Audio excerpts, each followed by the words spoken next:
तो उनको गंगा बरसाएगा, यानी तो उनका ही अभिभावक जो इस प्रकार का नशे का लती हो जाता है वो दुश्मन जैसा व्यवहार करता है। तो स्वाभाविक रूप से हमें तमाम त्रुटियों को ध्यान रखते हुए हमेशा कसम खाएं कि हम नशा से दूर रहेंगे और को भी दूर कभी भी बैठ होकर के ना सुने।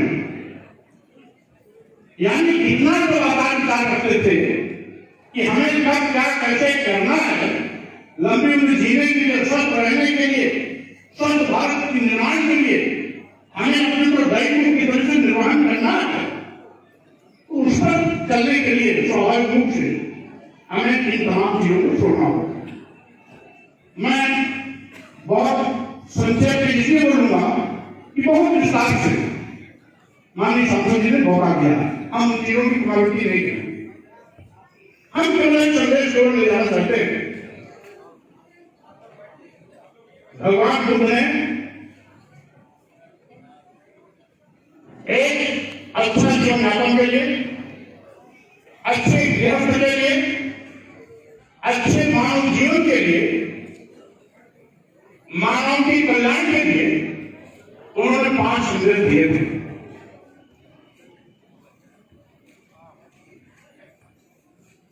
जिसमें पहला संदेश था पाणा वेद शिक्षा प्रथम समान्या, यानी हम जीव हिंसा नहीं करेंगे, यानी अहिंसा का पालन करेंगे। हमारी संस्कृति में भी है अहिंसा परमो धर्म। दूसरा है अविन्ना दाना वेदमणि शिक्षा प्रथम समान्या, बिना अनुमति के किसी का सामान नहीं लेंगे, यानी चोरी नहीं करेंगे। तीसरा है कामे सुमित्राचारा वेदमणि शिक्षा प्रथम समान्या, हम दूसरी नजरिए से किसी भी बहन बेटी को नहीं देखेंगे, यानी किसी भी नारी शक्ति को हम अपने मां और बहन के समान आदर करेंगे।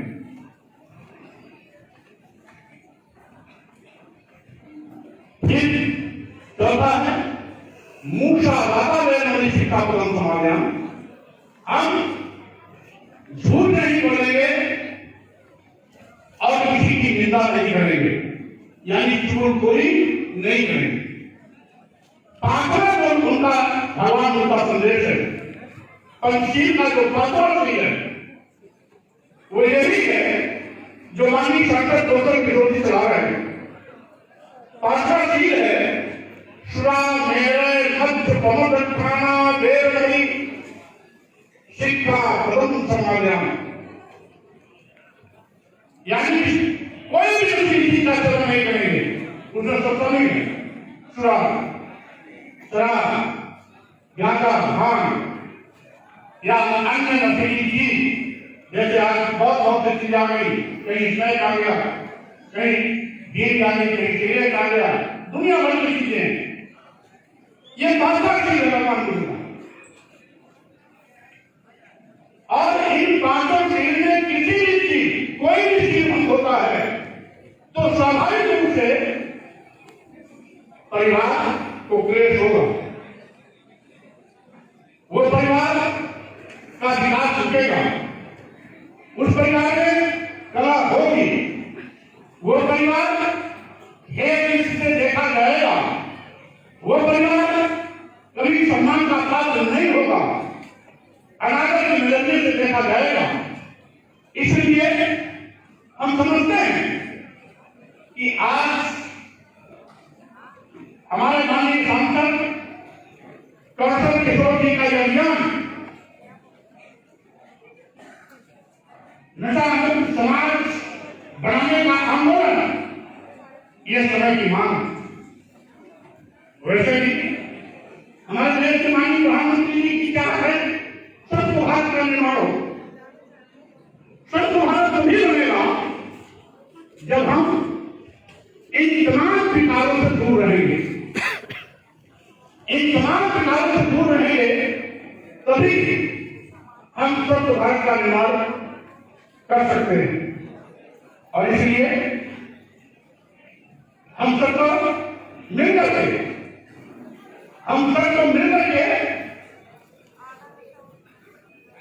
इस नशा को मार भगाना है।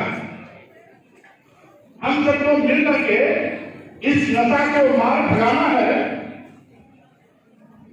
और साथ ही साथ अपनी संस्कृति और सभ्यता को हम सब मिल बचाना है। यानी क्या करने का होगा।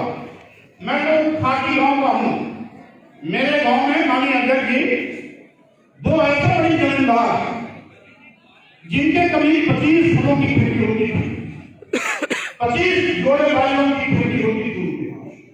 आज उनके पास चप्पल रखने की जगह नहीं है क्योंकि उनके बेटों में शराब पीने की आदत बन गई थी।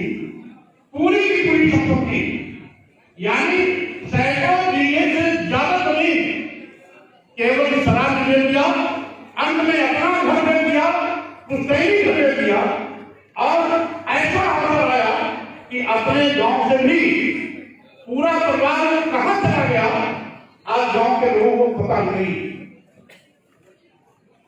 मौत भी देती है, विनाश भी देती है, विनाश की ठंडी है।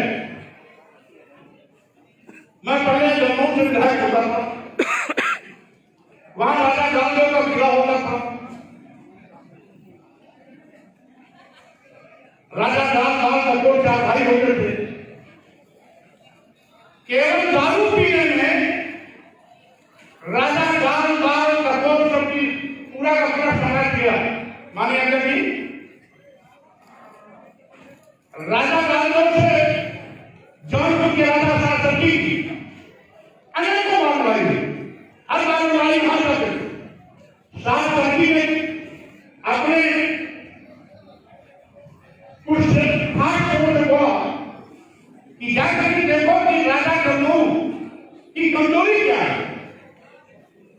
तो वहां के लोग गुप्तचर के रूप में एक साल तक आ गए और एक साल के बाद जाके बोल दिया कि साहब होली के दिन सभी लोग बड़े पैमाने पर नशे में रहते हैं, शराब पीते हैं, भांग खाते हैं और संग के रहते हैं। इस कमजोरी को सूचना पाने के बाद राजा शासकी ने राजा गांधीदेव पर हमला किया और पूरा का पूरा राजा गांधीदेव कपूर सारे राजाओं का सफाया होली के दिन हुआ था। और आज भी लगभग 650 साल की घटना के हो गए, लगभग 700 साल, लेकिन आज भी उस क्षेत्र में होली के दिन अभी भी होली नहीं मनाई जाती, अभी भी होली नहीं मनाई जाती। हमने ये देखा कि राजा महता भी जो नशे का आदमी हुआ अपने राजा को लगा दिया। ऐसे बड़े बड़े जमींदार जो बड़े बड़े खेती बाड़ी के मालिक हुआ करते थे वो भी आज भिखारी की दिशा में घूम रहे हैं। तमाम ऐसे बड़े बड़े परिवार अगर एक भी बेटा उनका शराब निकल गया तो घर को परेशान रहता है। वो शराब के नशे में या किसी भी नशे की हालत में वो कभी भी दम तोड़ देता है और नतीजा है कि बच्चे असहाय हो जाते हैं, बिना पिता के हो जाते हैं, कभी कभी अनाथ हो जाते हैं, आगे पीछे कोई देखने वाला नहीं है और पक्की विवाह हो जाती है। अगर विवाह के घर उस प्रकार में अगर कोई अभिभावक नहीं है, गार्जियन नहीं है, तो उसको भी ज्यादा की ठोकरें खानी पड़ती हैं, कितनी जलालतें झेलनी पड़ती हैं। स्वाभाविक रूप से ये दर्द वही एहसास करता है जिस पर आप बीती। इसलिए मैं इस माननीय सांसद डॉक्टर किशोर जी द्वारा बनाए जा रहे अभियान का मैं प्रबल समर्थन करता हूं और साथ ही सम्मान की अपेक्षा करता हूं।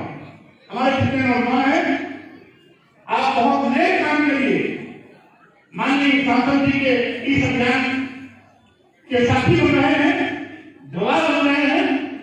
आपका ये हौसला आने वाले समय में वो परिवर्तन जरूर करेगा जिससे कि नशे के नाते कोई गम नहीं छोड़ेगा, यानी नशा मुक्त समाज का निर्माण जरूर होगा। हमें पूरा का पूरा विश्वास।